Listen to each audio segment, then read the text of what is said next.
What's up, world? Welcome to the Rooted Real podcast. I'm your host, Carlie Dill. Here we ask real questions with real people about the real world. Let's jump right into this week's episode of the Rooted Real podcast. What's up, world? I'm Carlie Dill, and this is the Rooted Real podcast. This is my co-host. I'm Jolene. This is Jolene. You know her, you love her, you've seen her before. She's back again, thank the Lord. And we are with the lovely, the beautiful, the amazing, all good things, Stef Luna! Woo! You're my favorite person ever. Hello, you guys. Okay, Stef Luna, we are so happy you're here. Let's jump right in. Tell us, who are you? What are you doing here? Kind of how we know you. You can just give us the rundown. My name is Stephanie Luna. For everybody calls me Stef Luna. I am a Christian. I live in LA. I'm a producer. I used to live in Dallas, and I've been here in LA for the past almost 2 years. That's amazing. We're so happy you're here. Yeah. We love Stef. How do we know Stef, Jolene? Life. Just I life met friends. Steph at a house church once when she had That's just got true. engaged. You met her before I did. Yeah, we met each Wow. other, and you were like, "Oh, I just got engaged." I said, "Congratulations!" I think that was it. Really, That's it. We prayed for you guys, Yeah, and then good times. I just started seeing you again in this friend group. Yeah, that we're kind Carlie of in the brought. same Yeah. circle. We're Right. similar things. So. Right, yes. We actually knew her husband before we knew you. But Eric's great, so we knew you had to be great. But you were better than we. Eric won that. Yeah. Oh, Eric I'm so won glad that. everything Oh, went yeah. so well, guys. We're from Texas, obviously. We know that. And you moved Texas, to baby. LA. Let's go, Texas. Yes. But you're originally from Venezuela. We would Yes. dying to know. Why And did it's so funny, like, I've actually never heard this story, and we've been friends a really long time, Wow. and we've never really talked about it, so, So why did you do the move? yeah, what brought you Yeah, here? Why'd for you move sure. here? I feel like it's really important to understand someone, to try to understand someone by knowing where they're from and a little more totally. details of the background. So I moved here when I was 17. It's been 9 years. And it feels like, sometimes it feels like it's been forever, but it also feels like it's been just a couple of years. Right. So I'm not sure how familiar you guys are with Venezuela's situation. I know it's been in the news recently. Yeah. But I've moved here, and originally that wasn't really the plan. I mean, things got really bad in the country, and they just kept getting bad. But because I was so used to it always being bad, I never thought, like, at some point things were gonna get insanely bad, right? It's like whenever, that's all you know. You just grew up in a place like that, and you don't realize that there's something better because you've never been in a different place. I ended up moving here with my sister, and that was, like I said, originally not the plan. We were planning on visiting so many other things, and then things got really, really bad. Actually, my sister was going to a school where there's a protest, and they ended up killing a lot of people, and she finds out while we're here, and it was just like crazy where we realized that our life was already in danger there, and there's a lot of political persecution, and it was just to the point that we really needed to get out of there. We really needed to get out of there, fearing for our lives. And like I said, I was not prepared for that. That happened so randomly, and I even had, like, I don't think I took a picture, but the only things I brought with me was a small suitcase. So it wasn't even like a check bag. It was a carry-on. A carry-on. Wow. So I only had a carry-on in my backpack. So I was definitely, like, not planned. I only have a couple of clothes. Moved here. Like I said, that it wasn't like, oh, let me do all this planning. It was just something that had to happen. And Yeah. anyways, Really quick, what exactly happened that made you go, "Oh, this got bad enough to where I need to pack my bag and go," and like not even have the time to make a plan for it, but just like you're going. Like what led up to that? So I think for us, just understanding that we didn't think any of that was gonna happen. Like, I mean, we knew things were gonna get bad, but we never in our life thought that's what was gonna happen to us and our family.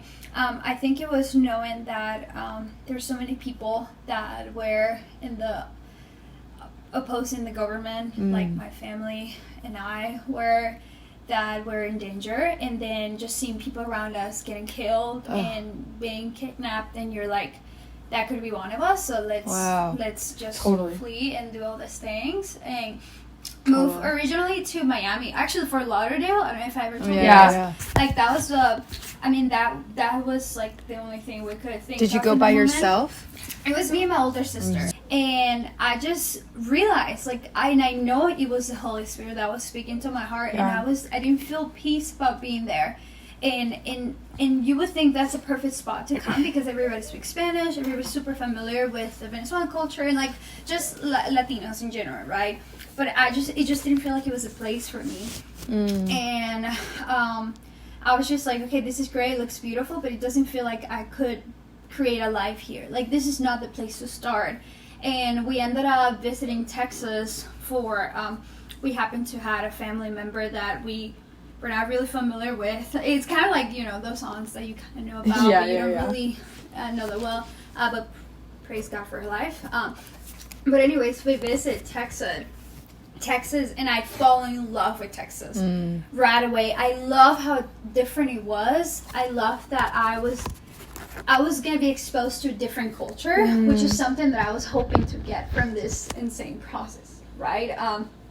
I think the U.S. is amazing. I always thought that. So I feel like Texas was going to give me that. And I was like researching, like Googling, hey, it seems like the education here is great. It seems like, you know, the possibilities are eventually starting a life is good. The financial status of my life could be good eventually, right? So we just decided to stay there, and me and my sister prayed a lot about it. My parents were pastors in Venezuela. They're constantly praying for us. They're covering us in prayers, and it felt like that was going to be home for us. And when was that? And this was in 2015. So how old were you when you did the move? I was 17.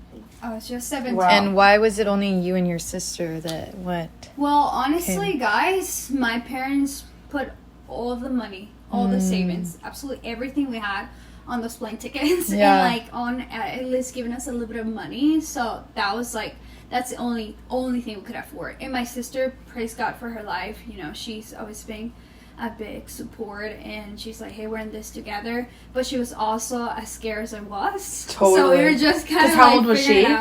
She is 5.5 years older than me. Okay. But you know, we were just going through the same thing at the same time, and it was just pretty tough. Yeah. And you were still finishing school at the time, right? Well, technically, I was just starting college. I was about literally. It like I said, none of this was fun. Like, my dream was to go to the school that I took a test to go to, and I thought that was what my life was gonna be, right? It's like one of you guys are in the middle of your career, and then you have to like switch, and so I was. Did you want to leave, or you just were like was it like your family telling you this is the decision to make, or you wanted to leave? Well, I always felt like. At the moment, I thought it was like a desire for something better, but I know now that it was God preparing my heart for a big change. I knew that I needed to escape from what was happening, but also to do what God wanted for my life, and to be obedient, and to take that big step of faith. And you know, even though I was 17, I knew that the Lord was speaking to my heart.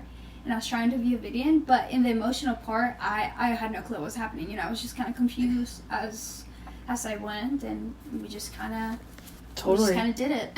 Totally. Yeah. So, when you came to America and you ended up in Texas, or you ended up in Fort Lauderdale and then Texas, what was that? How did you feel like you were received in America? Like, what was that like for you to come over here and be not from here? And did you know English at the time?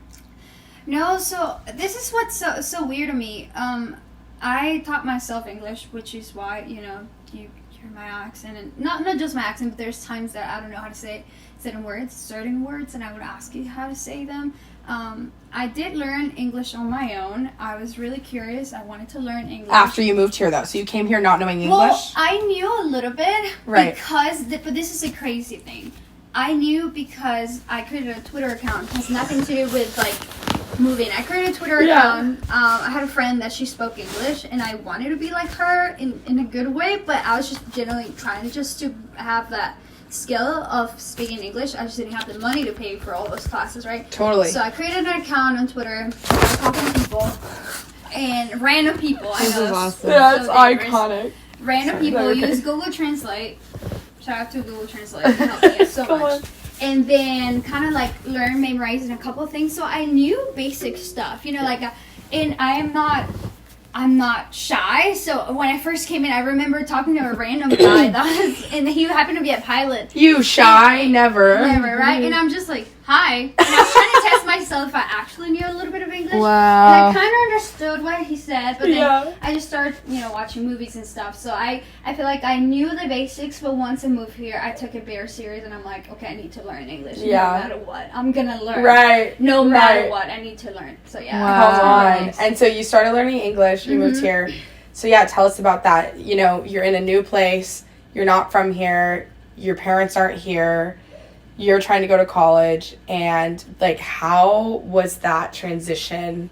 Also, were you a Christian before you moved here?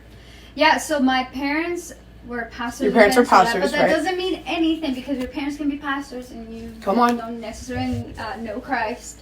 I was 15 the first time I feel like I honestly met Christ, and I was born again. So I was a Christian at the time. I am a Christian. But honestly, now that I think about it, I was just really naive. Like, I feel like I didn't understand the severity. Like, I knew that all of these things were happening, but because I was so young, you don't understand responsibility that much. Like, right now, I think about it, I'm like 17. That's a kid. I'm like, so many bad things can happen to this kid, right? So I was kind of like just going and honestly just hoping that God was going to protect me, because no one else would, you know? And praise God, he did protect me from so many awful things that could have happened. But I was just really naive, and I was scared, but then I was also like, I just didn't understand how crazy it could have gone, you know what I mean? I was just kind of like a kid doing things. What were some of the challenges that you had to face when you first moved here? Yeah, eventually I think it became how quick I had to become an adult. I had no, like, it was in a transition. It just jumped from being with my parents and like them paying for me to one to another. It's like, hey, we literally dropped all of our money, and my parents were not like expecting, but I know they wouldn't say it, but so I kind of went from kid to now I have to pay for everything, and I have to save a lot of money. And you know, I'm the middle child, and my sister, bless her, but she was just really tough also. She also was as confused as I was, as scared as I was.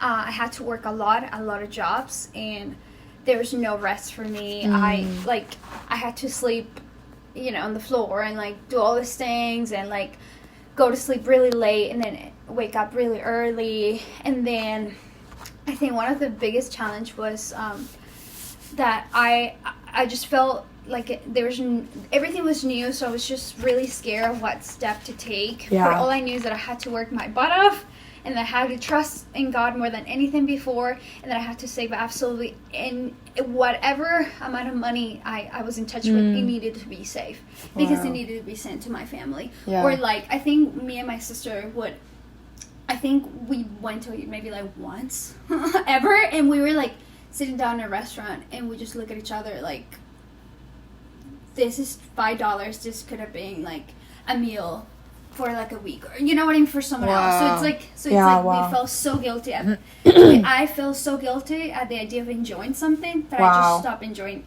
anything, because I was like, it's not fair for me to be enjoying absolutely anything.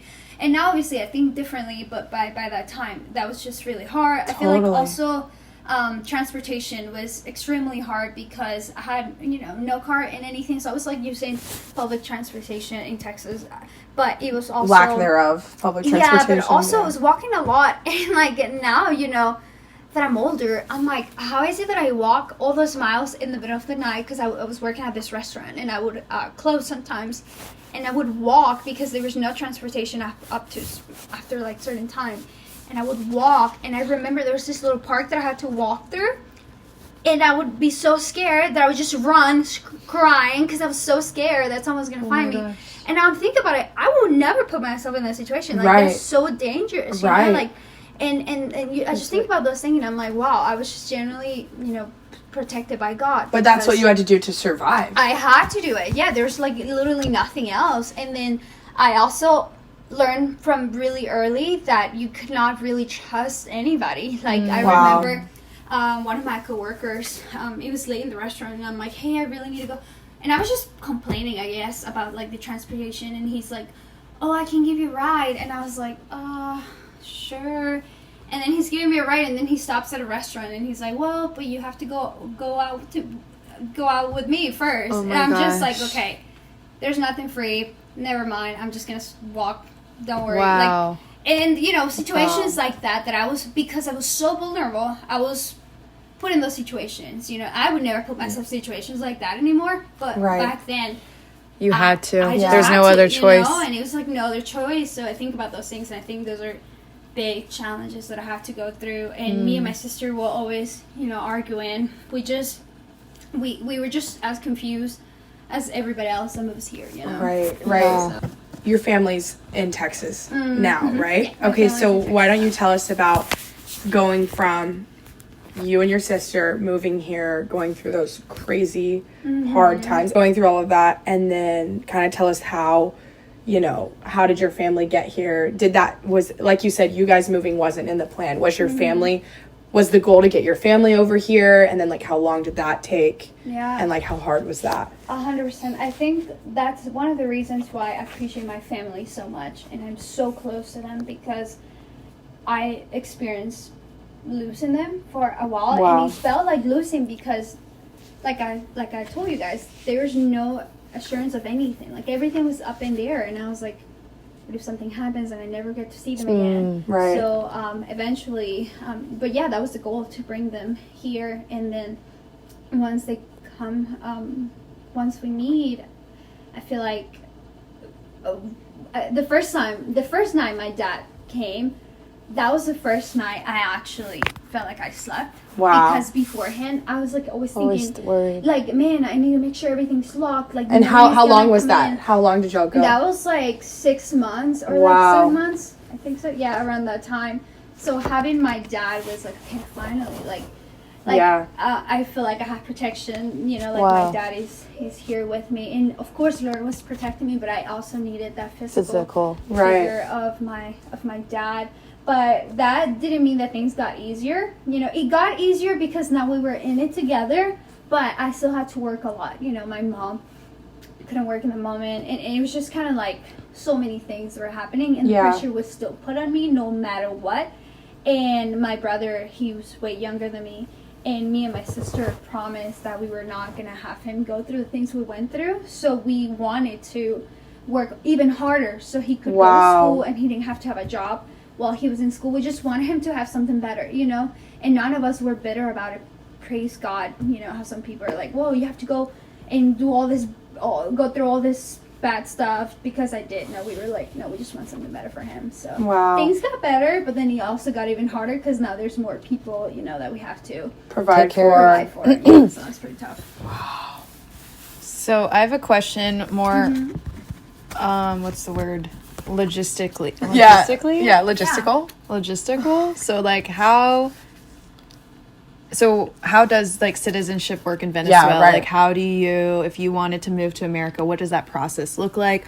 What does the Venezuelan government think of that? Yeah. And how is getting to America? How do you tell America that? Happen? Like, how does the visa thing work? Sure, we sound we don't know. No, and that's totally fine. I'm from Waco. I don't know. Yeah.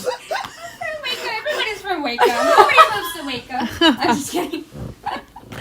Nobody moves there. Everybody's just from there. No, well, that depends. Like, there's so many type of visas, so many types of permits that you can get. Like, there's so many.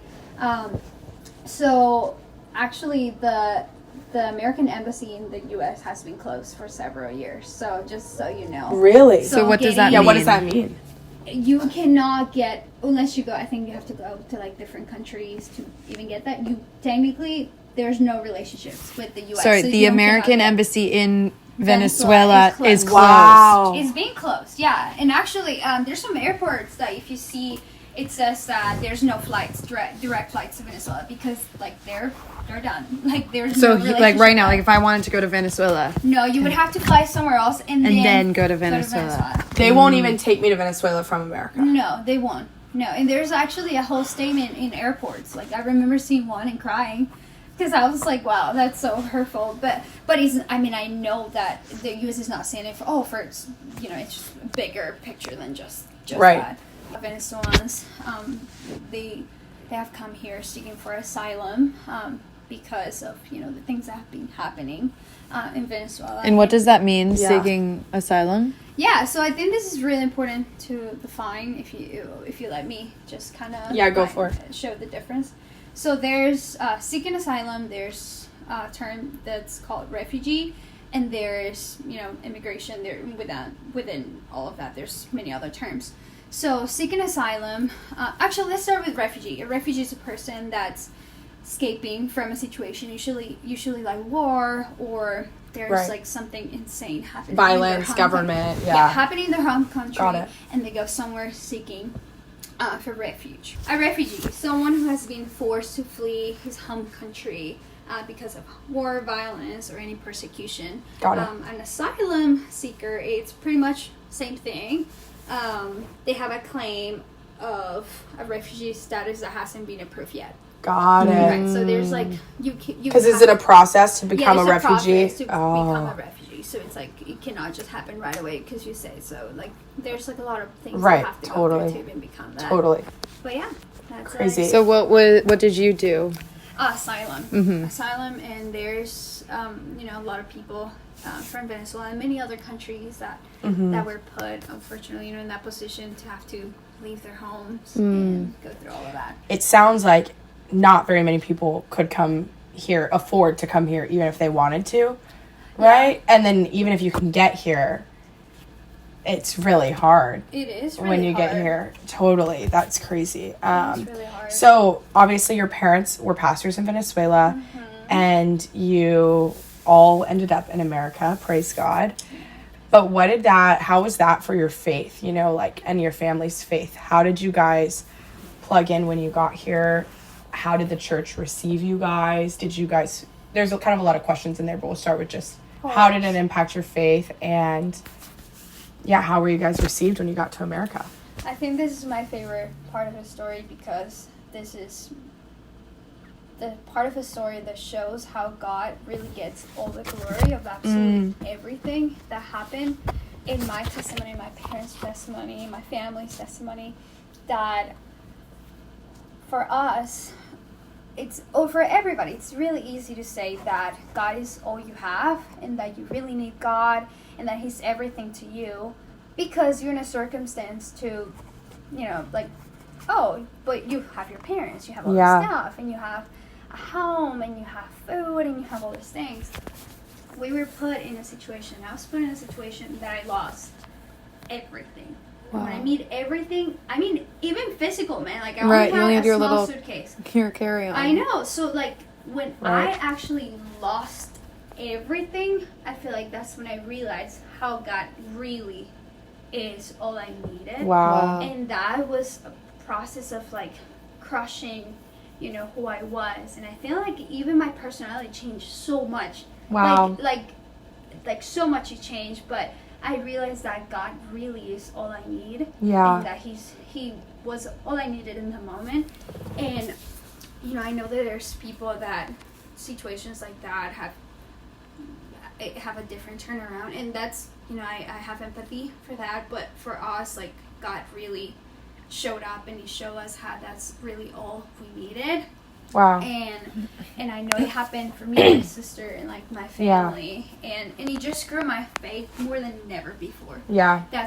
Those moments were so crucial for who I was. Sometimes I think about like, would I go through all of this again? I always think, would I go through all of this again? I would do it again. I would. And I've always asked myself that question. If I had the possibility to, I would do it again because I am just so thankful for what God did. I respect you so much. Like, it's so good to hear. So like, I love hearing your story, especially because my parents are immigrants, so their story, like, my dad's parents sent him to college with all the money that they had, and so it's cool to, I mean, you know, those are stories I hear from my parents all the time. They're like, yes, Dad, I get it.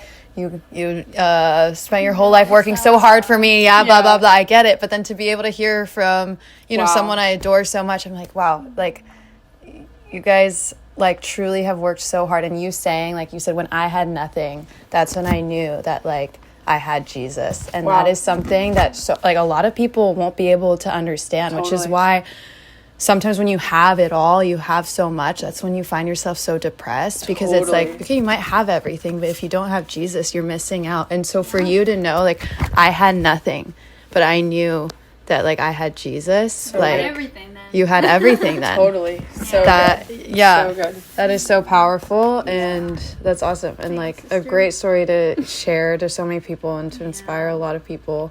And I feel like you're so positive. If you know Steph, you would know she's such a light in our community, and like, you lead us so much. But what's so crazy is I bet people would never know you went through something like that. That's so funny you said that, because the first phrase my husband told me, you've been through the fire, but you don't smell like smoke. Wow. And I was like, and like, I mean, it's easier to say it now than when I was going through that, because I remember, like, guys, like, I would cry every day in the shower, and I only did it in the shower because that was the only place where I had time to cry, literally. And, you know, and I couldn't share with my parents what I was going through. Right. Which now I know it's a mistake, because I know my parents are there for me, and there's people that are there for me. But in the moment, I was so lonely. You know, just going through all of these things and, like, literally processing with God. Like, I was processing as I was going through all of these things with God. So He really helped me process all these things. And yeah, it was just His mercy, guys. Like, He sustained me, and I'm so thankful He did, because now I know that regardless what I go through in life, Totally. I already lost everything. Wow. So it cannot get worse. Yeah, you're like, it can't be worse than it was before. But it's like a Job moment of like, oh wow, if I have nothing, like, is God still good? And that is powerful. I love that. I love that. How did the American church help you guys? Did they help you? Or how do you think the American church can serve people seeking asylum, people immigrating to America, and like, just kind of your take on that? 100%. I think it's really important to understand that regardless of what people are, like, the compassion that we must approach other people with, and not just immigrants, but anybody that shows up to church, is to approach them the same way God approached people, which is with a lot of love and compassion. So regardless if it's an immigrant, whoever that comes to a church, needs to be approached that way. When I tell you, these people I met changed my life in so many ways. Like, I was, At your church? At my church, where I first went, they were feeding me, they were giving me clothes, they were, like, taking care of me. Once I came to that church, my life changed. And yeah, it did also get pretty hard. I went through pretty crazy things there too, but like, there's this amazing family that I always think of them. Wherever you guys are, I would forever carry you guys in my heart. They, like, gave me clothes, they gave me, like, food, and I wasn't expecting absolutely anything. And you know, I was, like, scared a little bit at the beginning, like, why are you guys doing all these things? Right. But, you know, I was protected, and it was God through them protecting me. So yeah, they opened so many doors for me. Wow. And I got a bike. I would never forget that. Someone gave me a bike, and that was literally, like, game changing, I bet, right? Game changing, man. You can bike through the park. Guys, I was biking hard like never before. And it's funny because I had a job near to my church, and I would bike from my job all the way to my church, and I would wait there for like over an hour waiting for people to come because we had worship practice. I was in the worship team back then. And then I would, at the end of the night, I would ride my bike to the bus station and then ride the bus all the way to my apartment. Wow. And then people start, giving me rides and stuff like that. So I was like really vulnerable. But you were doing all of that just to serve at church. And man, you know, that's convicting. That's convicting.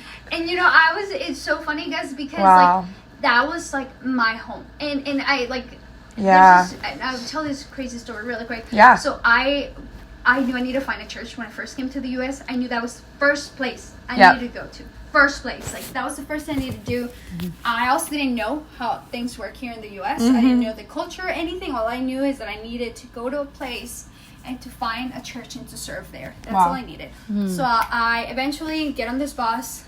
I tell my sister, hey, you coming with me or not? Regardless, I'm going to go find a church. And she's like, I'm coming with you, right? She gets in the bus with me. We get lost. And we're just lost in the middle of nowhere in Dallas. And we called the only person we knew that had a car, a friend that we randomly made along the way. And he picks us up and eventually end up finding the church. I see like the name in Spanish. And I tell him, stop the car right now. He stops the car. I get out of the car running. Go running like crazy. It was a Monday night. I would never forget that. No churches are open Monday night. But it was my only day off. I go inside. I tell this woman, hey, tell me the name of the church. She tells me it's the same denomination that my home church in Minnesota. Wow. I started crying. Like I never before. Just got chills. And this woman's looking at me like, why are you crying? Like it's a church. But she didn't understand what that meant to me. Right. She didn't understand that I found a home, and she's just like, yeah, you can come on Sunday. And then a couple of months later, she tells me, I thought you were a little crazy. I didn't think like you were actually going to come afterwards. So, and then I found that church, and I knew that it was God sending me to that church. So wow. So yeah, that is so God beautiful. Leading me, literally leading me. Right. To that And church. then you found people at that church that came around you and supported you and helped you. Helped me so much. Wow. Love wow. you guys, that is crazy. So oh my gosh. Wow. That is insane. It sounds like the church community that you had found that you ended up finding your piece of home at was really supportive for you. So then what do you think of some experiences that like maybe if you have other experiences where some Christian communities weren't as supportive of being an immigrant in America, or when there are Christians, very outspoken about immigration, and like how does that make you feel, and what are your thoughts on that? I think it's really important to just validate the other people that have had total different experiences. Totally. Because I think I do think I had an advantage. I was a girl and I was younger, and it's like, and I look really young, and I feel like it was definitely God, but people, it's easier to want to help than it's like, a whole family, and you're like, hey, there's a bigger compromise, there's a bigger commitment to all these people. So it's like, I feel like in each changes, like just because they helped me, I also went through pretty tough things with being vulnerable and being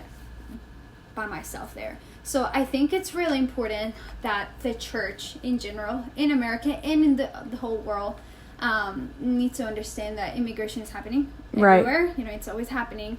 But it's how do we approach this topic that can be so, it's like a topic that not everybody. It's polarizing. And it's like you're sometimes scared to talk about it because we have a country that's still divided into pretty different opinions. So it's like, how do you go about it? And it's like, hey, we love people, but then there's also this part, and it's like one of the reasons why I have found in the Word a lot of like what's God's opinion in it, and if there's not straightforward like, hey, okay, so what do we do with this people? But there's like so many so many concepts and so many specific.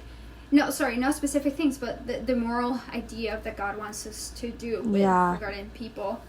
So I think it's definitely people have been, they have gone through a really hard time, and I also have, not in that moment, but eventually, several years later, went through a really tough time, like actually experienced through Christian people saying, all these horrible things to me because I was an immigrant, and it's kind of like, like I cried a lot when I received that because I was like, I felt really excluded, but then, thank God I was reminded.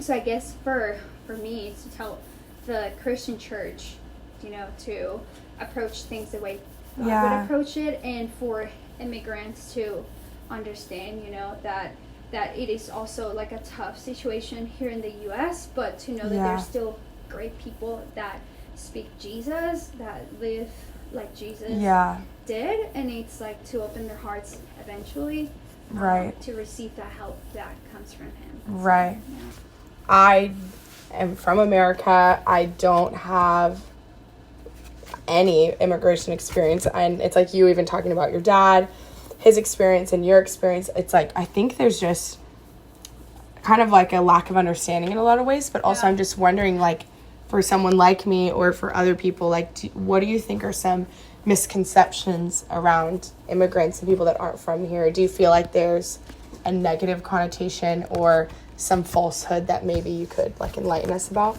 There is, definitely. I think also, like, even the cities where you live or the state where you're in, things are different. Totally. You know? Like, I think Texas was a good place for me because regardless of everything, people in Texas are used to people from everywhere in the world. So I feel like that was definitely a little bit easier on me. Yeah. So I think for people that don't know anything about immigration, I would advise them. Disclaimer, I am not a professional right in the topic of immigration. I just happen to be a Christian that is also an immigrant. Right. So I think it's like just either you are vulnerable enough to say, hey, I didn't know a lot about this topic, but you also, eventually need to find some information. Totally. Because you want to care for people. Totally. You want to go, them a little more than just the superficial, to care and to serve other people. I mean, like, even you, like, you're saying, hey, I don't have, like, this background, but here you are approaching this. It's like, hey, I'm not going to tell you who you are and what you do. Tell me, Tell me your story. Tell me your story. And that is, to me, like, the approach that people should have. It's so easy to judge right away. But it's like, hey, tell me a little bit more about your story. So to listen more than just to speak. So you came here seeking asylum from, a really dangerous situation that you were in, especially being from a place like Texas, where immigration is a big, point of conversation and point of tension. How do you think we as believers should approach the conversation of immigration? There's seeking asylum, there's coming here illegally, coming here legally, and I know there's a lot of stigma around that, and there's a lot of, it's very polarizing. But as believers, how do you, from your experience and your education, think we should approach that? For sure. I think it's, like we said, it's a complicated topic because there's so much background that you need to have, and like also absolutely everything that we approach in life as Christians, we have to look at what does the Bible say about this? Right. What does Jesus say about this? What does Jesus do about this topic? So if we look at the Word, we are called to follow the rules that our government has set. Like, that's pretty straightforward, and it's obviously pretty tough because like, there are rules in immigration, there are rules that need to be followed. Now there's also what is the approach that us as Christians should have. So when there's rules are followed, when there are rules are not followed within immigration, there's already a flaw there. There's already a problem because we are called to be obedient to what the government or any government, it doesn't have to be in the U.S., anywhere there, any laws that have been set, we're called to follow those laws unless there's something that goes against what God wants us to do or what he wants us to say. So there's already a flaw there, right? There's already a flaw, starting with a flaw if there's any illegal situation happening. Now what is the approach? Like, how do we approach this, right? It's complicated.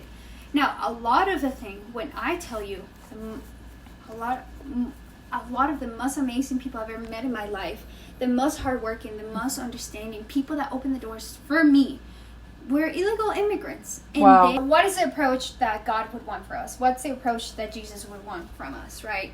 Yeah. So it's the same approach that he would want for us with anybody that has broken any laws that come to church, anybody that's a sinner, right? Like all of us. Yeah. How do we approach those situations? Simple, with compassion and love. Yep. We're called to love one another. We're called to literally to be compassionate towards people. Totally. And the word mentioned so many times, like there's like a lot of cases of immigration. Joseph's family went to Egypt. There's all these cases, and like Ruth's story, and like there's so many stories about immigration, and so God has a heart.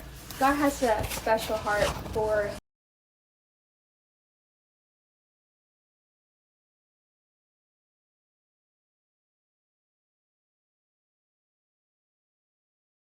situation with love and compassion, and with a lot of empathy.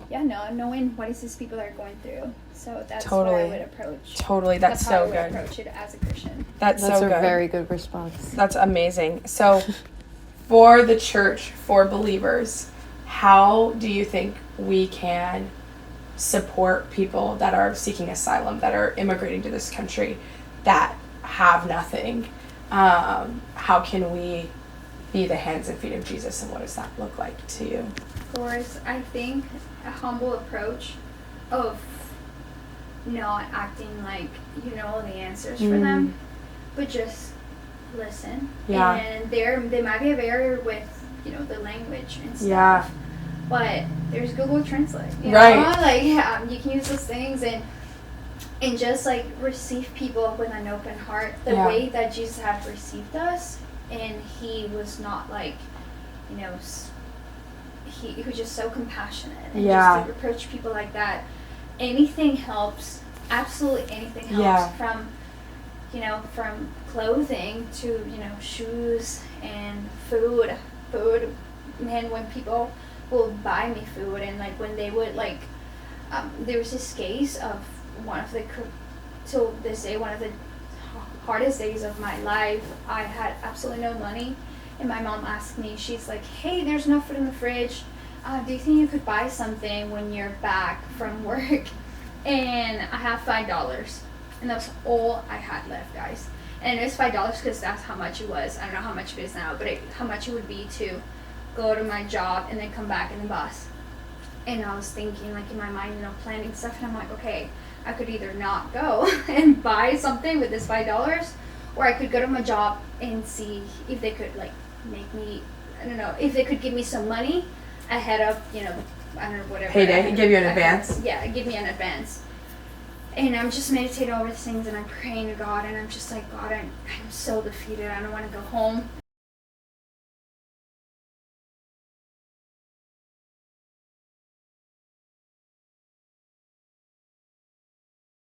I don't want to go home. I don't want to face my mom, and I don't want to tell her, like, because I knew how heartbroken she was going to be, because she was going to feel so bad. And then I was like, and I also want to buy food for my family. Yeah. And I just like literally stood in front of the apartment. I'm like, I don't want to open this door because she's going to ask me. And I'm like, how do I go about this? Guys, don't you ever tell me God's not real, okay? Come on. I opened the front door, guys. The living room, we didn't even have a couch back then. Just the whole living room is full of bags from Walmart. And my mom's on the floor, like if it was Christmas Day, opening this bag, and she's like, you're not gonna believe it. This woman from church called us, her and her daughter took me to Walmart to buy all this food, and not just food, but also clothes for winter, because winter was about to come. Wow. When I tell you, that till this day is one of the craziest things that ever happened to me. And I never told her until like months later. But like, I was like, God is real. And like, we always pray, God be a provider, God do all these things. And I feel because it feels so far away, we forget that God is still making miracles. Come on. God is still seeing his Yeah. people. And like, guys, like that was insane. And shout out to that amazing family. I love you guys. I always think of you. And they actually asked me to stay, what is it? Like, they're anonymous. Oh, yeah. So that's one of the reasons why I'm not saying their name. But yeah, they're amazing. And I would never forget that. My family would never forget that. Yeah. And like, that is such a real, I think we often pray that prayer, and I take for granted everything that I have, and the fact that I can go buy groceries, and the fact that we have a car to drive. That God is providing so much already. That God has already provided so much, and that doesn't discount everybody else's circumstance, but you've gotten this privilege to see God in a way, like Jolene said earlier, that me and so many other people will never get to, I will never have that, I hope, but most likely will never have that moment. And that is humbling to know, and to also see your faith now and see, it makes so much sense why you're so strong in your faith. And wow, I think that's the perfect place to wrap up. Yeah. Do you have any other thoughts? I have so many. I know. I know we gotta cut it. We're at an hour. But no. Any last thoughts? Last thoughts, I think. Steph, you're amazing. You're awesome. Thank you so much. I'm so happy I finally got to hear some of these. These testimonies are so powerful. Maybe we'll do a part 2, guys. Come on. Oh, yeah, come on. Comment if you want to bring Steph back for more fun things. Yes. We admire you so much. I love Whenever you. we have any question, who do we ask? Oh, Stef Luna. Steph would know. Well, but just to remind everyone, all this story, and all the glory, all the honor goes to God. Come on. Yes. All so good. for Him, and because of Him, that these things happen, and so many other things. Right. I love the glory. Yeah, thank you wow, guys for having Steph, me. thank you for I being love you here. guys. We Thank love you you so so much.